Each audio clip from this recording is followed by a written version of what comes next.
Hello and welcome to Pharm Tech Plays, and I am your host Adam. Today we're going to be playing Project Hospital. This is a game that I really love, and I love it from the fact that you get to simulate almost a real healthcare environment. What we're going to do today on this episode is we are going to take a look at one department in particular that seems to be having more of a problem than all of the others, and that is our emergency room. So today what we're going to look at is how I configured one in an already existing profitable hospital, and then we're going to see if we can improve upon this. So I'm going to take a pause real quick and get into a new workday, and you can see what issues we are currently having. Okay, so we're back, and it's a brand spanking new day. It's 7 o'clock in the morning. My staff is getting ready to change over. The night shift is going to go home. The day shift is going to come in and start a brand spanking new day. I paused this just a little bit so we can get a little bit of the lay of the land and what I tried to do here. So in this particular emergency room, we have a waiting area for patients who are going to basically walk into the hospital. They're able to get in under their own power. They're going to come in, they're going to either choose to wait in the waiting area, they'll just queue up, or we're going to have one of our 5 lovely receptionists, 4, I need to get a 5th because this has been going a little bit slow, so let's go ahead and hire another one. Let's see, we have 11, 12, 15, 16, 18. This last person seems to be a little bit of a go-getter, so we're going to go ahead and take her. So in addition to that, then we have a break room for them. This is a tiny little break room. There is a restroom. The ER does require specifically that you have a rest area involved. So always make sure you have a bathroom. I do find that one is not quite sufficient, so you may have to find yourself building a few more, and we'll take a look at how that looks when we get into a brand new build of a hospital. Then we also have 1, 2, 3, 4, 5, 6, 7, 8, 9. These are 9 different doctors' offices who see these patients who come in that are coming in under their own power. And all of these doctors have varying skill levels. You'll see here that there is a day shift and a night shift. So those are our doctor's offices. And then we're going to go over to our trauma area. Trauma area is separated into 2 areas. There is an observation unit. Observation has 2, 4, 6, 8, 10, 11 beds. Then we have a 1, 2, 3, 4, 5, 6, 7, 8, 9 bed trauma area. This front blue area here is all for patients who either have been assigned to trauma because they have collapsed somewhere else in the building and they don't have an official diagnosis yet, or they come in and they are coming in off of one of the 2 ambulances that we have. Right now, 6 of our patients per day can come in off of an ambulance. All of the rest of the people who are in trauma land here for one of a couple of varying reasons. Either they've collapsed in the hospital, or I've assigned them here because the clinic area is too backed up, and these guys have all the free time in the world. So we can assign them to the trauma area where they have a better chance of having their life saved. I usually send the more serious patients over here, and I can show you how to do those in a later episode. So we'll talk about managing trauma in a later episode. This particular episode is going to be pretty much all about process improvement. In addition to trauma area and the main ER, we do have an ICU. There's an 8-bed ICU available for this hospital. Now, this hospital serves 201 patients per day. That's what this 201 is. And as you can see, we have a little bit of a reputation problem. So obviously we need to take a look at what we can do to improve our prestige all across the board. And I have a sneaking suspicion some of that prestige issue is coming from the fact that there are 201 people coming in, and most of those are going to come in through this main ER, and they're just going to be sacked with long wait times, and that's never a pleasant thing. So with that being said, we need to take a look at how patients are processing through here. So I'm going to throw this on fast forward just so we can all see what's going on.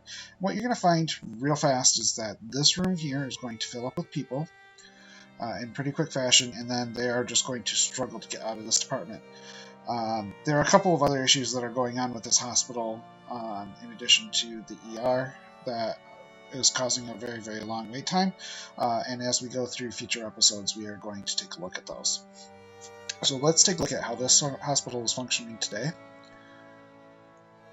And I will be back with you in a moment.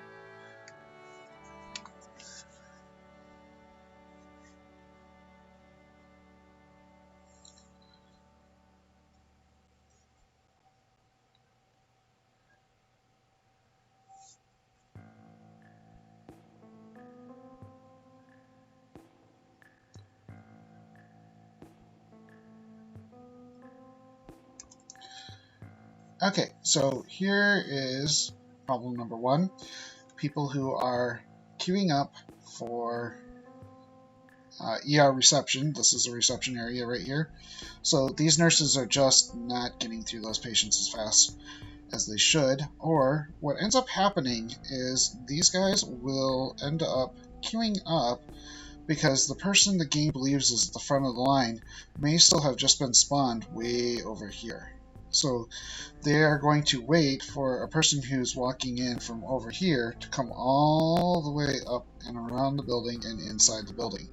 You can mitigate this by doing one of a couple of things. One of them that I've already done is hiring some additional staff here. And that usually helps, but as you can see, we only have one of all 5 positions still working right now. And obviously she's waiting for whoever is number 1 in line, and if they are currently limping in from way down here, they're going to take a real long time to get here.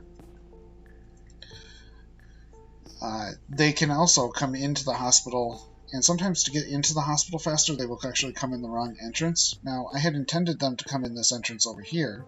Obviously they may not do that, because if they're coming in from down here, they could end up coming in this entrance to the hospital, but as you can see, this hallway and this hallway are not connected to each other. So they're not going to come in, go over here, and go around. Now, theoretically, the way I built this hospital, they could go upstairs, come down this hallway, go over here, come back down this elevator, and come back out the ER door. They're not going to do that either, because the game routing, once they're inside, they don't change floors if they don't have to. So what they will do is they will come down this hallway, they will go down this hallway, they will come down to this hallway here, and then go down this hallway and over to here. And that's going to take them a really long time to do as well. So obviously in a future hospital we are going to want to connect this hallway with this hallway so that people do not do the over and around thing. And I do actually have some staff members too who are going to break over here, and they're going all the way around the hospital to get there, and that is causing a long time for staff to actually be gone from their workstations too. So we actually need to fix that problem as well. And also we're starting to build up a little bit of a waiting room here. Right now it's not so bad. There's only 7 people in line, which means all of these doctors' offices can completely roll over one entire patient and be done with them. So let's let this play out just a little bit more and see if we can identify this waiting room issue.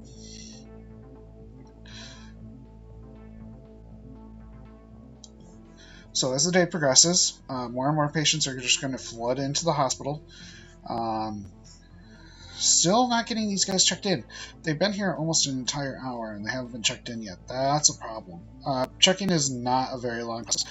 By the way, at 8 o'clock in the morning, there's going to be an autosave that gets created of your game, and then patients who are hospitalized are going to get discharged, which means there's going to be a flood of cash coming into this hospital right now.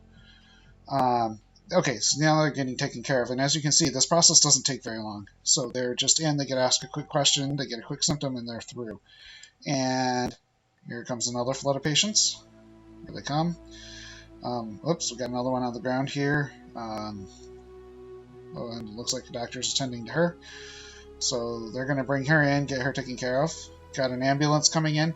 As you can see, as this game progresses, this game gets really chaotic really fast. Why is the EMS person doing that? That's not normal. Okay, anyway. We'll just take it as it is. Oh, because I don't have enough stretchers in my emergency room, so I obviously need to take care of some stretchers. Let's go ahead and take care of that real quick. So we're going to go over to the hospitalization area. Obviously, there's one stretcher.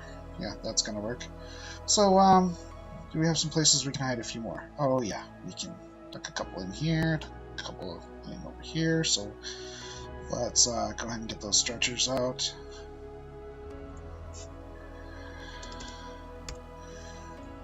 Get some nice red stretchers for the nice red room.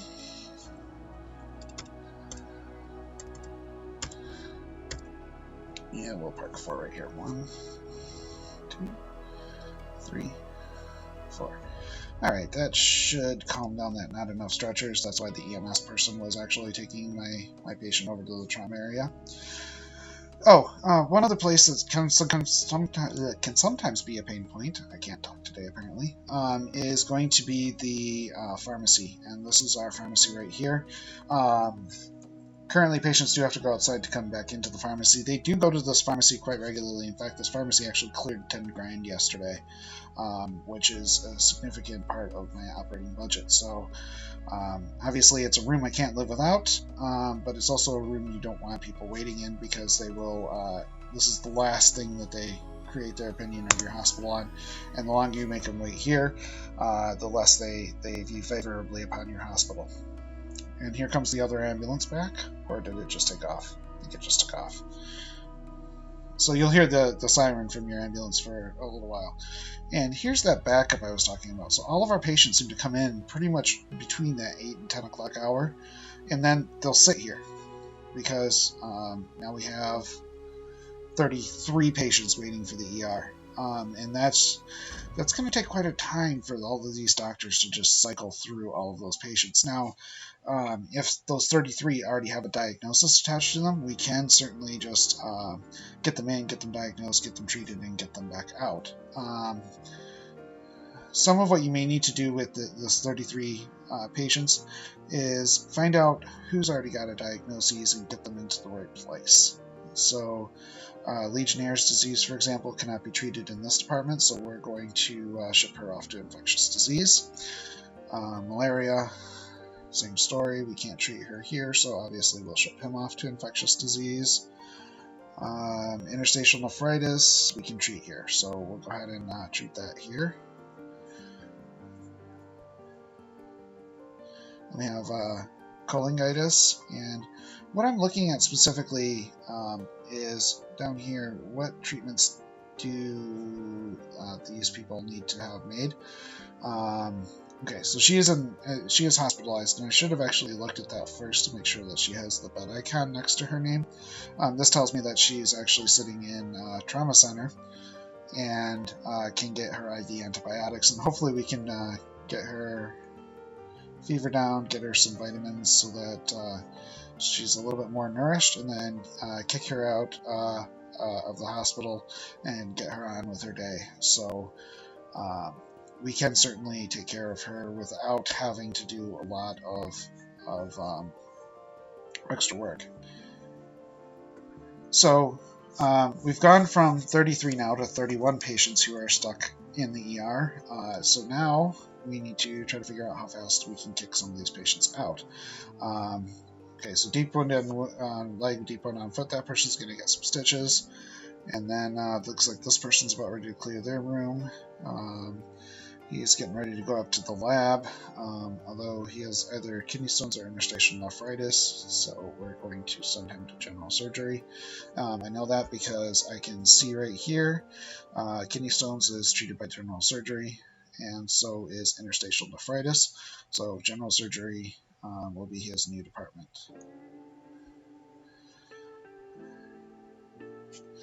So, looks like we're going to take on a few patients here, although we got a few down, so we obviously need to make sure that they're taken care of.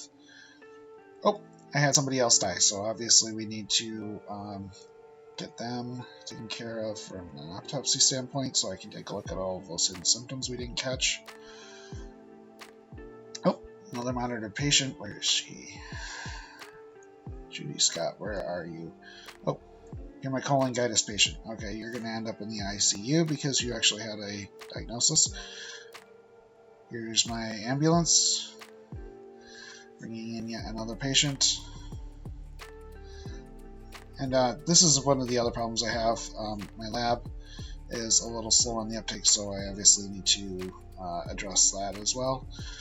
So, with that being said, now that we've taken a look at some of our problems, let's go ahead and save this game. I'm going to pop into my shell of a hospital and see if we can address some of these. Okay, so now we're back, and this is a hospital I started working with that I haven't opened yet. Obviously, there's no rooms in it, so there's very little going on. So a couple of the things that I've addressed that came out of my last build of a hospital that you saw that were an issue. One, patients coming in from this side of the hospital have to walk all the way around over here to get seen. What we gave them the option of doing is actually coming in here and going down this hallway here that you can't see yet, and then coming in over to the ER and giving them another way of getting into the hospital without actually having to walk through the streets going all the way around the hospital, because God only knows what unsavory creatures you're going to come up with, and plus I really don't want them to get run over by an ambulance just to get to the hospital, because nobody watches for cars if you ever pay attention to this. So what we are doing here is I basically created a shell of a hospital. I added a couple of doctor's offices. I think there's either 10 or 11 doctor's offices in this particular build. We expanded the size of the waiting area. We also expanded the size of the reception area so that we can have more receptionists and we don't get that clog up of people who are waiting to get checked in so that they can be seen by one of the physicians here. So we're trying to create as few bottlenecks as humanly possible. Now, one of the things that you will discover in this game is the prefabbed doctor's offices and whatnot are really not efficient, and they cost a lot of money when they don't have to. So for the purposes of this game, we're going to build our own, and I'll show you how to build your own doctor's offices and whatnot so that you can get the right combination mix of doctor and patient facilities here. So what I'm going to do is I'm going to get some walls up so we can start looking at building each of these physicians' offices. Okay, so we're back, and you're going to go, okay, Adam, you didn't build all of your walls yet. You're right, I didn't. So here's why I didn't. We can actually make one doctor's office, and then since these are all intended to be the same size, these are all 4x6s, we are going to build one, and then I'm going to show you how to copy and paste them all. Now, what you do is you click on one of your doctor's offices, and we're going to put some walls first. Obviously, first step of a doctor's office is it obviously needs some walls. So we're going to choose a nice pretty color here. I chose red for the ER. You can obviously pick whatever color you darn well please. So we are going to paint all of our walls. And then we also need some flooring, which is a decent color. Let's do this checkered tile here. And bam, we now have all of the flooring that we need. Now if we click on the room again, everything that is dark orange, so this well-mounted equipment cabinet, the sink, and then everything up top here is all required to be in the room before we can open it to the public. Obviously we're going to need a desk because the doctor's got to sit somewhere, plus PCs are required to have a desk to sit on, and so are printers and or the paper holder. So with that being said, let's pick a desk. Glass office desk is $349, regular office desk is $199, or we can go super chintzy and get a $99 desk. I think we can just go middle of the road. There's only one person sitting here. I do like this glass office desk for one purpose. When we get into making the departments in a couple of episodes, these glass office desks come in really handy because you can put 2 employees at the same station. And that allows you to put a lot of employees in a much smaller space. So let's go ahead and plop down the desk. Desks obviously need a office chair. I like my office or my doctor's offices in the ER to be really comfortable because they don't get a lot of breaks. Notice this blue arrow here. This is going to tell you right where to put that chair, and here it is. It turns blue for you, and then plop. There you go. And then we're going to go over here, and then we also need to give them a PC. We can give them a laptop, which is right here. That's going to cost you $599. We have the middle of the road PC at $299, and then or $399, and then for $299 we can give them the old school style PC. They're not going to spend a lot of time at this workstation, so an old school style PC works just fine. They do need something to put their prescriptions on, though. We can give them a paper holder, and it's going to tell you that a printer is a much more efficient alternative. I have free building turned on right now, so cost is not an issue for me right now, so there we go. One printer. You should have your patient sit somewhere, because if you don't give them somewhere to sit, they're going to stand right next to your doctor, and that's just not a good look. So let's give our patient somewhere to sit. We'll give them this fancy chair for $199. We can give them a regular chair for $49. To be honest, they don't spend a lot of time in it, so cheap chair it is. And boom, there you go. You do need to give them some way of getting into the office. We can give them either the red door. I kind of like actually giving them a little bit of color. So why don't we use one of these doors with a window? Oh wait, this is a place where they're going to get naked a lot. So yeah, let's just use a regular white door. And then now it's accessible. One of the things that we'll tell you is that it's not accessible. And then we need to finish equipping the room. So to finish equipping the room, we need an exam table. So let's go ahead and plop that in this corner over here.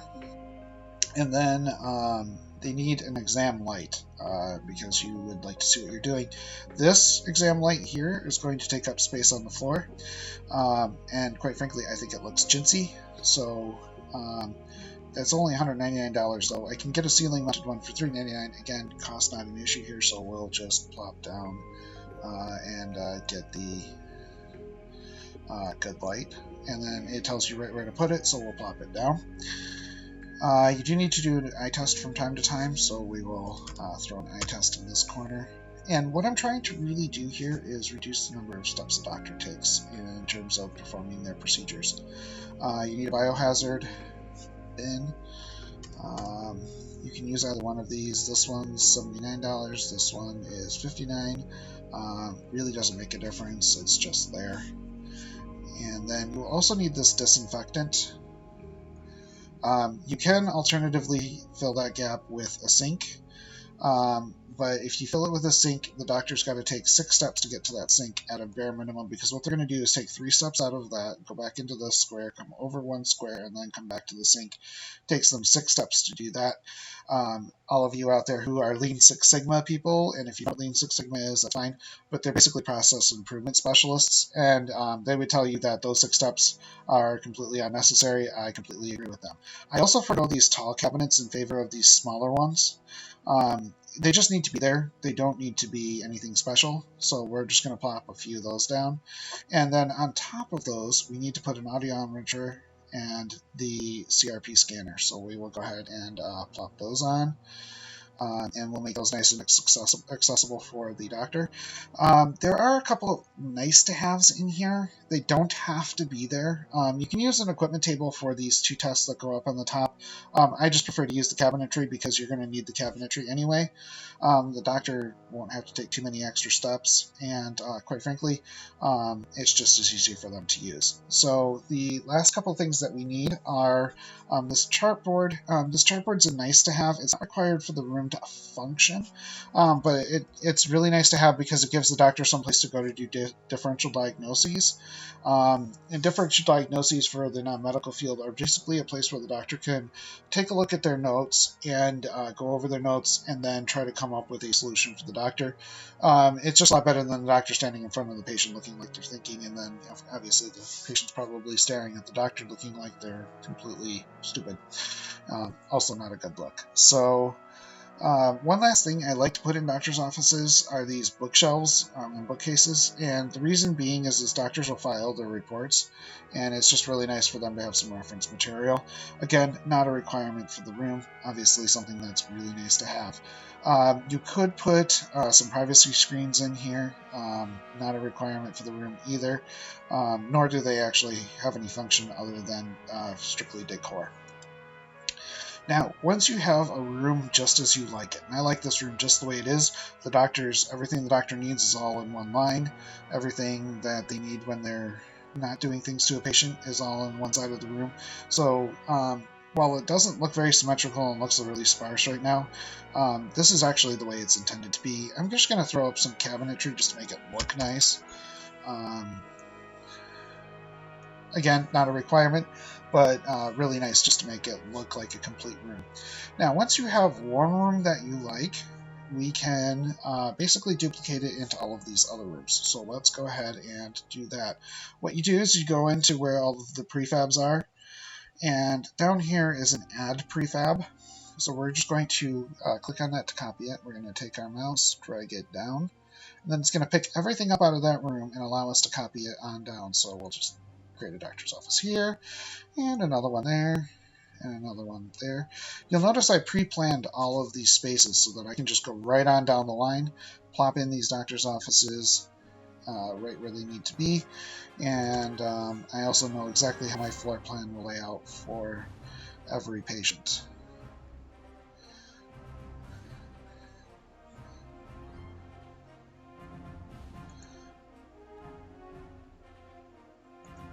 Okay, so that is all of the doctor's offices created. I have one room that I haven't filled in here yet. This, by the way, is just a bathroom.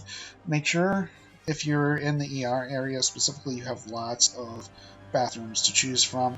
And the reason you want lots of bathrooms to choose from, if you order a urinalysis or something like that, they get really unhappy if they have to wait for a bathroom. So we want to make sure that there's lots of bathrooms available. I probably, actually, in this area here, will probably put another one. I created a lot of space for like doctor's offices and whatnot.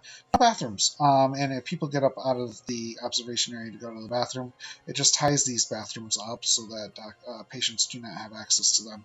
And they get very unhappy for you if they've got to wait. So we have one more bathroom right here. It's an odd size, so it wasn't prefab sized. Oops. I really didn't think that through when I put it down. It looked like 6 by 6, but it really wasn't.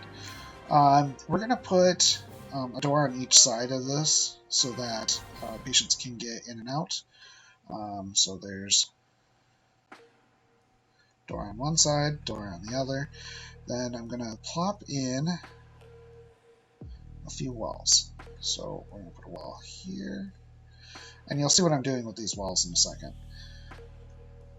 We're going to create little cubicles, basically. There's the cubicles from one side. Now we just got to make sure the tile pattern matches on the other. Aesthetics are very big in this game, and I didn't realize that when I first started playing it several years ago. And they really do matter. So we'll put some nice plants in this reception area. We'll probably put a few plants up in this waiting area too. And then also make sure that you have lots of janitors to keep the area clean. So we have a broom closet over here that's pretty decent size. We'll go ahead and fit that out in just a second. But let's finish up this bathroom real quick. So bathrooms really only require a couple of different things. They really need sinks, and then they obviously need toilets. The hand dryer is an optional. Actually, the bathroom, if you really want to be honest with the game, it only requires the toilets. Does not require the sinks. I find that fascinating, but obviously I'm a nerd, so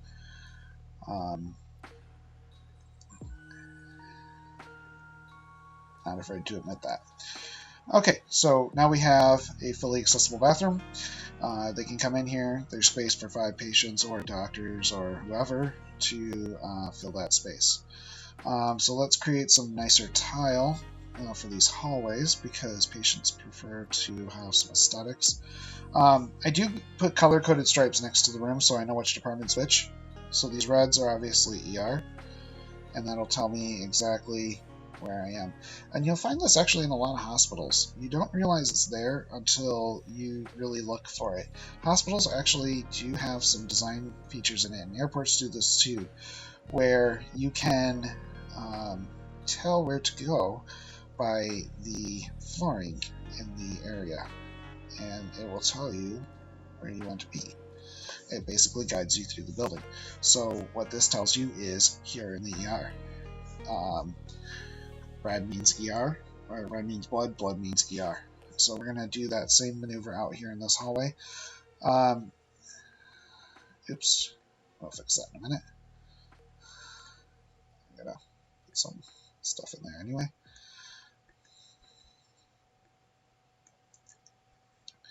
Okay, so this main hallway here is actually going to be a main hallway for the hospital because it's going to take people into the various services of the hospital.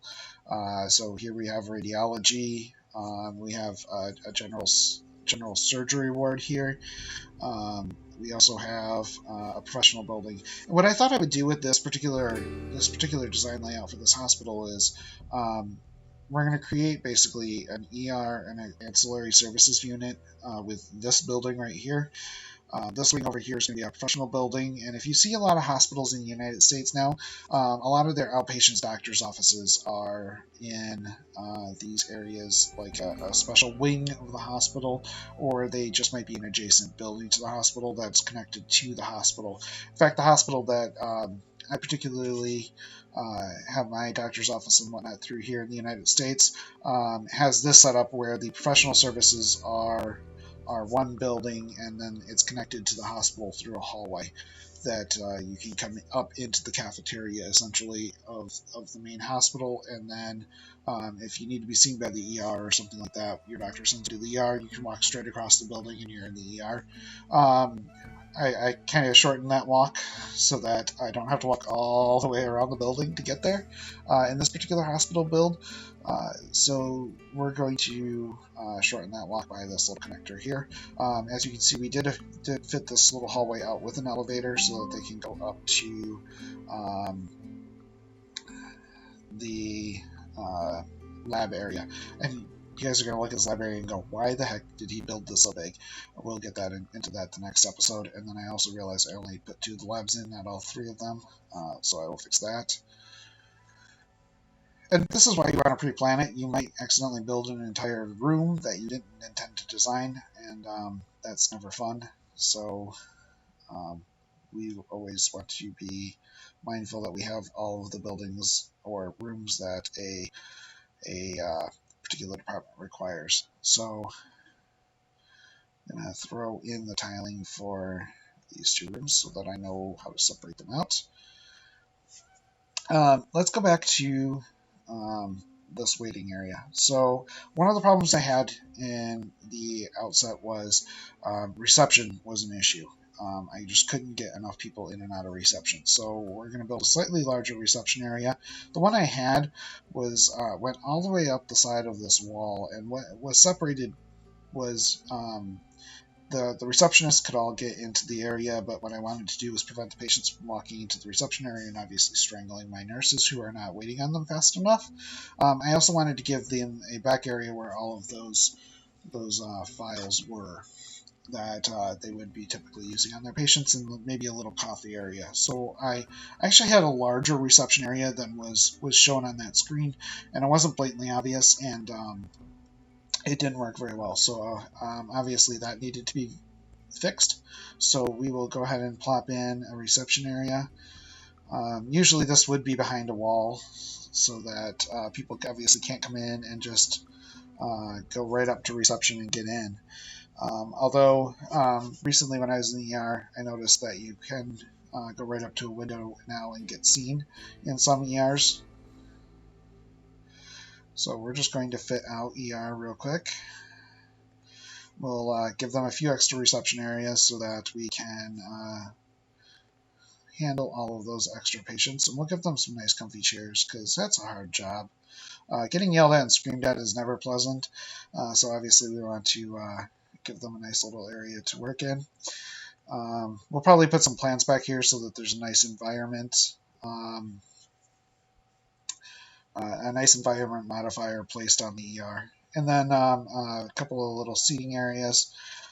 Again, just to make sure that we keep the nice rating up, because that's part of your prestige down here is patients perceiving your hospital to be a pretty place to get healed. You want a nice healing environment. So we'll plop down a couple plants in the back, a couple plants in the front, and then we'll use pretty tile to outfit the space. It's going to get blood on it, so you really don't want... that's a little dark. Why don't we use... What's this? Small white ceramic tiles. Oh, that looks like it would have been a pain in the butt to put together. How about those just plain white tiles? We have plain white walls, nice and sterile looking. We'll probably throw a few windows on here, so let's throw up a few windows. Just so people have the impression that they're kind of outside, but not really. And they also have some privacy as they're bleeding all over the floor. So we'll go edit you here. Whoa. I missed. One thing about working with a Bluetooth mouse is it likes to skip steps.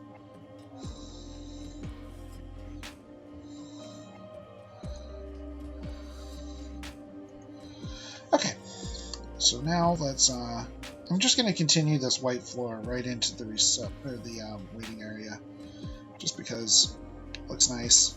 It's nice and clean. Won't be once people get their dirty feet all over it, but you know what? Hey, there's only so much you can control in a hospital.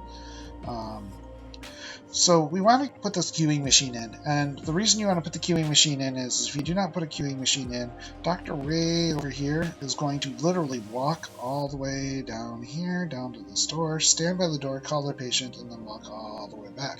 Now the patient's also not going to get up out of their seat until the doctor's all the way back in the room. How they know this, I have no freaking clue. But that's the way the game AI is configured, so that's the way we're going to follow it.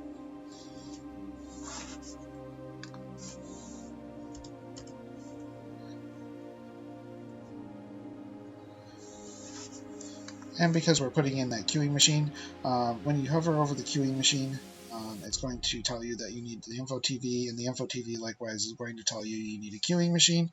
The queuing machine is also going to turn blue until all of its requirements are met.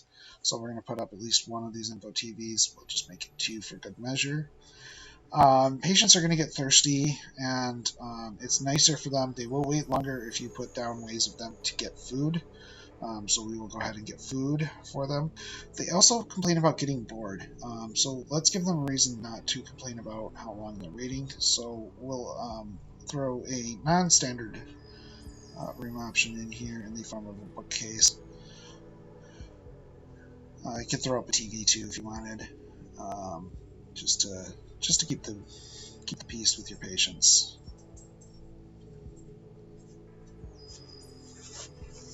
And I'm just going to go ahead and fit out the rest of this room with some chairs, and I'll be right back with you.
And just to keep up that good-looking exterior, we're going to pop down a few plants. Just make sure we put them in the right room. In all honesty, the good decor, nice environment rating also applies to employees just as much as it does to the patients themselves, so always make sure you, if you have the space to do it, it's usually nice to throw a plant in there. These are kind of tight rooms right now, so I haven't done that, but you can always throw a plant or two into the room and make it a nicer environment. Last place we want to fit out here is this break room right here.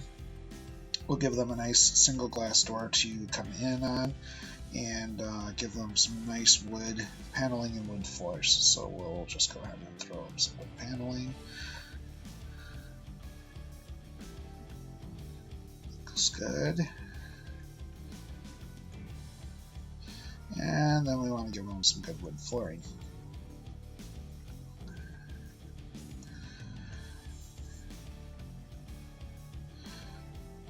So to give them some nice full bellies, we are obviously going to throw a fridge in.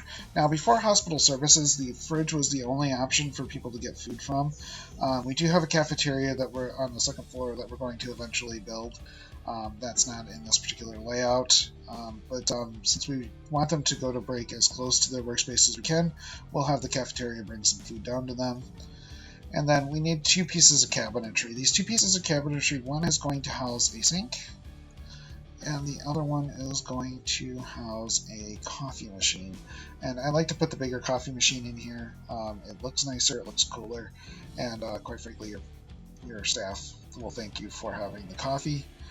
One of the modifiers for the staff, by the way, is coffee. So make sure that you have a coffee space configured. Then we need to put a place for them to dine, so we will throw that down.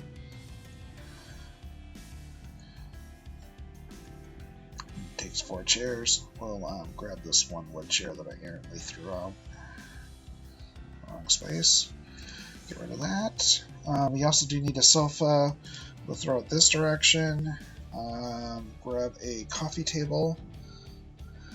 We have the bookcase here, so what I want to do is grab them a TV, because being able to fill their free time with something entertaining is another staff modifier that you want to use. And the happier your staff are, the happier your patients are, the happier your prestige level is. Everything is built by these stars, so the more stars you have for your facility, the better your patient experience is, and the more money you make as a hospital, because your insurance companies will perceive you to be doing more for your patients. So the last thing we need to fit out for the ER to actually be completely functional is the trauma and observation areas. I'm going to take care of those in the next episode. So to make this last piece of this functional, let's just open it up here. So we're going to hire a receptionist.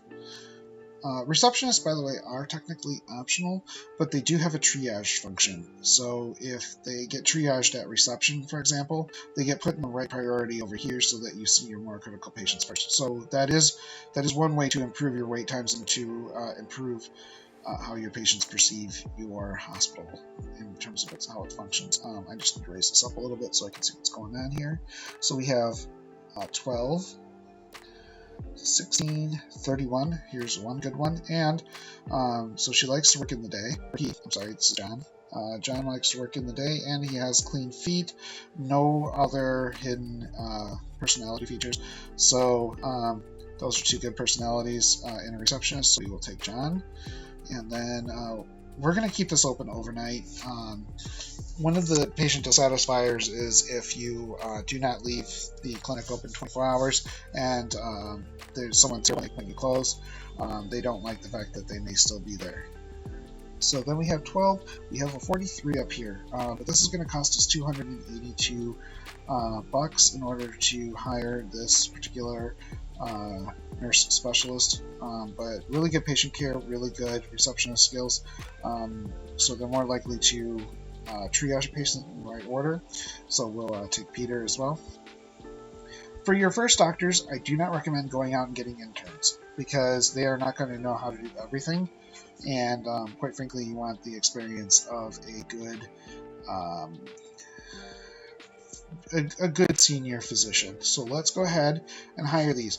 One of the things I've noticed when I watch videos of people playing this game is they leave these default hiring screens up. And if you look at these default hiring screens, there's actually different specialties up here. And what these different specialties will tell you is that you can actually pick doctors who specifically have an advanced diagnosis specialty. So we're going to click on the advanced diagnosis. And you have 2, 30, 19, and 23. We're going to take Dr. Martin here, I think, as our daytime doctor. And then I really liked that doctor that was right underneath him, too. Dr. Jackson had a 22% with one hit feature. You can pop out the hidden features. And had I not done that, I probably would have picked out Dr. Walker. Dr. Walker looks like he's got some good people skills. And he's got this good boss modifier, which is really good because then we can make him chief right off the bat.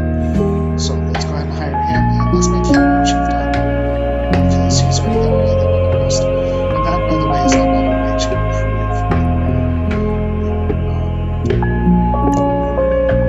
perceived rating. This 3-star rating. So I think that this is a good start. We're going to go ahead and at least get this game going. And then I'm going to get some more walls put up. This is the cafeteria that we're planning on building. We have a pharmacy that needs to go in. And we'll talk about these administrative services in our next episode because these are very critical cash cows to hospital. So the more work you do with these, the more money your hospital is going to make as well.